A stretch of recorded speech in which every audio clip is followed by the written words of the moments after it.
कुल हिंद मजलिस इत्तेहादुल मुस्लिमीन की जानिब से हैदराबाद स्टेट की 17 सितंबर को यौम-ए-इंज़िमाम के ज़िमन में आज शहर में कौमी यकजहती रैली निकाली गई। इस रैली की क़ियादत हैदराबाद रुकने पार्लियामेंट व सदर मजलिस बैरिस्टर ओवैसी ने की। रैली में भारी तादाद में मजलिसी कायदीन, पार्टी के कारकुनों और अवाम की कसीर तादाद ने शिरकत की। याद रहे कि मजलिस के मुतालबे के बाद रियासत की TRS हुकूमत भी 17 सितंबर को कौमी यकजहती दिवस के तौर पर मना रही है।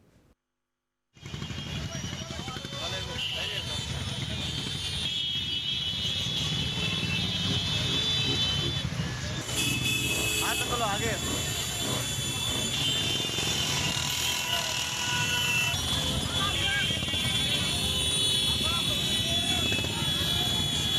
इसका आगाज हो चुका है।